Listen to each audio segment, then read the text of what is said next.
Hello, my friends. Today, I want to start the update with a statement by a member of the German Bundestag regarding Russia's plans. He said that Russia has already transferred 360,000 troops to Belarus who are ready for combat. Russia has deployed two army corps in Belarus, that is about 360,000 combat-ready soldiers capable of striking NATO countries, said Roderich Kiesewetter, a defense expert and CDU member of the Bundestag. This clearly shows that Russia has big plans. And I think it's important to understand that negotiations have effectively reached a dead end, and they were bound to because Ukraine doesn't want to sign a capitulation or agree to Putin's terms. So here are three possible scenarios. Why does Russia need to keep 360,000 troops in Belarus? Option 1. Putin may try once again to seize Kyiv in order to overthrow the Ukrainian government and achieve a total victory over Ukraine. For him, this would be much faster than trying to capture four regions, move toward Odessa, and so on. That would take years, while the distance from the border to Kiev is much shorter. Option 2.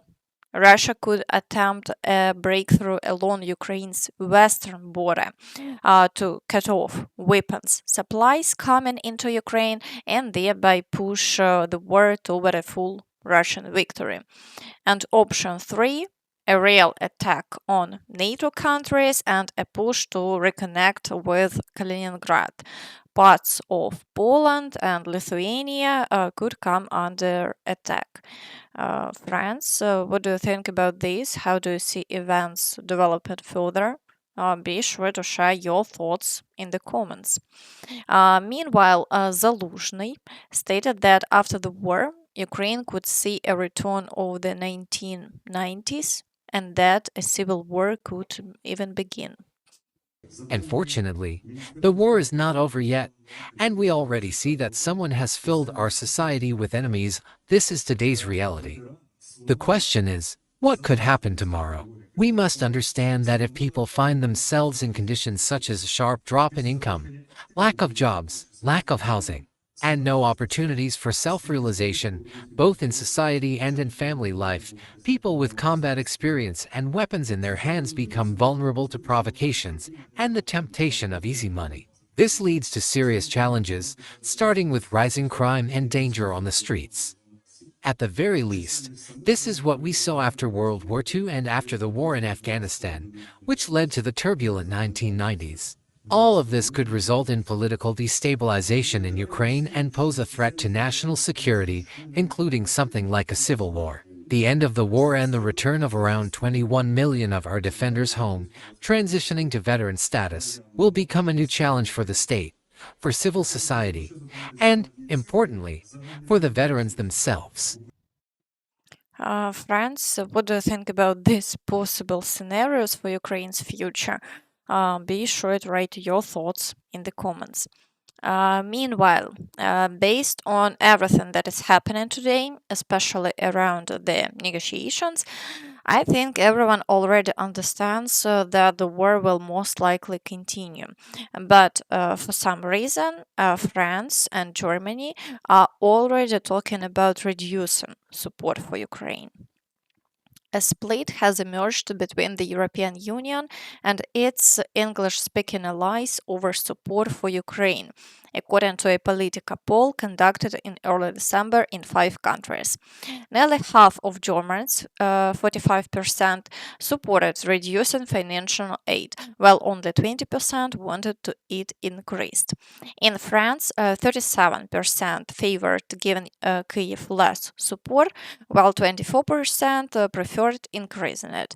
In both Germany and France, the strongest opposition to aid came from supporters of far-right parties, Alternative for Germany and France's National Rally. And indeed, Zelensky said that his essential accountant on Putin rejected the terms of the agreement, after which Ukraine would demand the promised security guarantees directly from the United States and NATO in order to continue the war against Russia. I think America will increase pressure with sanctions and give us more weapons if he rejects everything. I believe this would be a fair request to the Americans, because in my view, the logic is simple. If the Americans are ready to give Ukraine security guarantees and apply strong guarantees if Putin violates them, then tell me honestly, how is that different from a situation where Putin simply does not want to end the war? I think it would be a fair request from me, as president, and from some European leaders, to at least give us part of these guarantees so that we can defend ourselves against Putin, including air defense.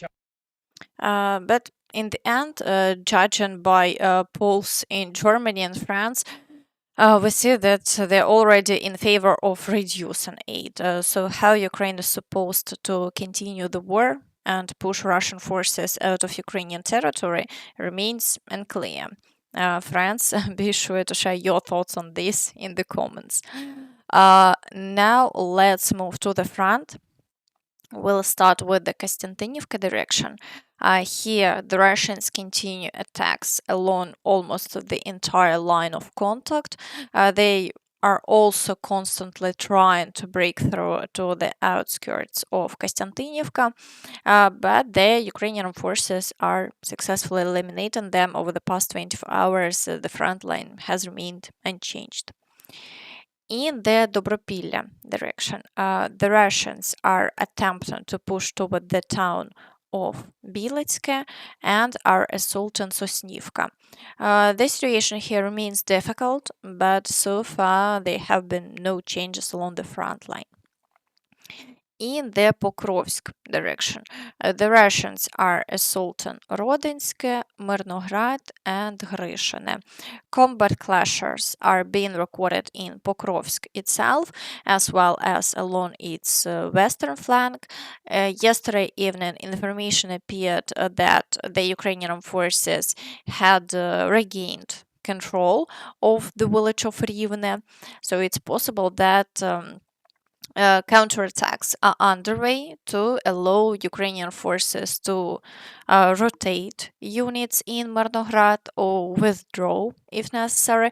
For now, we are waiting to see how events will develop further. In the Novopavlivka direction, the Russians continue attacks inside the town and are also advancing across open fields toward Filia, attempting breakthroughs in the area of Yalta and the village of Zeleny and assaulting Iskra. A large number of shelling incidents are also ongoing here, but the front line has so far remained unchanged. In the direction of the settlement of Pokrovske, in the Dnipropetrovsk region, the Russians are assaulting Alexandrograd and attempting breakthroughs in the areas of Sosnivka, Oleksiivka, and Yegorivka. Russian sources have been claiming new advances for the second day in a row. However, the Ukrainian side hasn't confirmed these breakthroughs so far, so we are waiting for official statements on this matter. In the Huliaipole direction, the situation is more difficult. The Russians are breaking through near the village of Solotke, assaulting the village of Dobropillia and Varvarivka, and fighting is also ongoing for Huliaipole itself. Here, Ukrainian forces soldiers have already confirmed that Russian troops have broken into the city.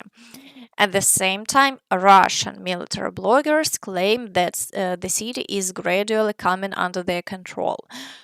Overall, it appears that the situation in the city is indeed deteriorating, but there are still no official confirmations at this time. For now, we continue to wait. In the Zaporizhzhia direction, the Russians are attempting to break through near Novoandriivka, assaulting Sherbaki, and advancing across open fields toward Pavlivka. However, the Ukrainian forces are successfully repelling all attacks, and there have been no changes. In the Kherson direction, the Russians are trying to break through near the Antonivsky Bridge and are shelling the right bank. As before, they have made no gains. Now let's move to the Siversk direction. Here, the Russians are assaulting Dronivka, and fighting is ongoing in Siversk. And for Sviato-Pokrovske, there is no good news here. According to preliminary information, the Russians have already captured partially captured Sviato-Pokrovske and are pushing beyond Siversk. As a result, the gray zone is expanding quite significantly. However, there is no collapse of the front here for now, and advances remain only tactical. In the Lyman direction, the Russians continue offensive actions and, as before, have achieved no major successes. However, due to the expansion of the gray zone even toward Sviatohirsk, mandatory evacuation has already been announced there. I think many people remember that Sviatohirsk was previously occupied and was liberated during the first major counteroffensive of the Ukrainian forces. And now the Russians are returning to this area, and this is very sad.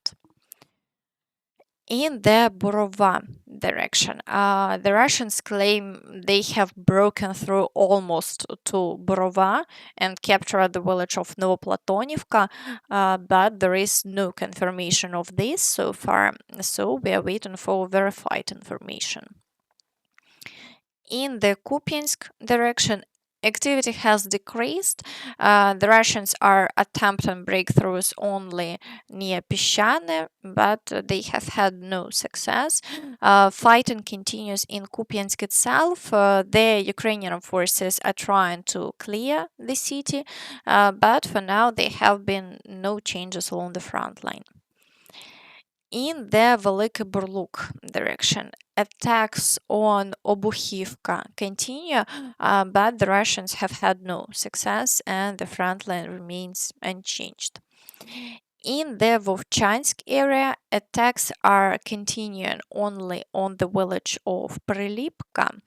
The Ukrainian forces are successfully repelling them and the front line remains stable.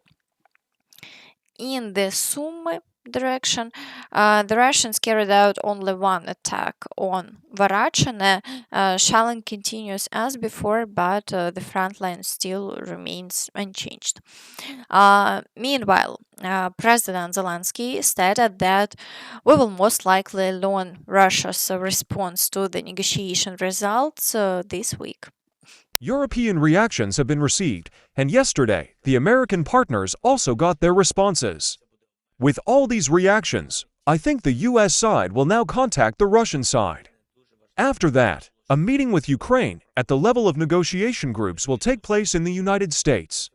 I think this could happen in the coming days, maybe over the weekend or slightly later. Let's hope it will be better the sooner it happens.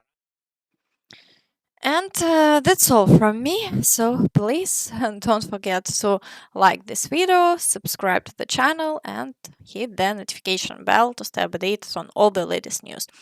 Thank you for watching and see you next time. Bye bye.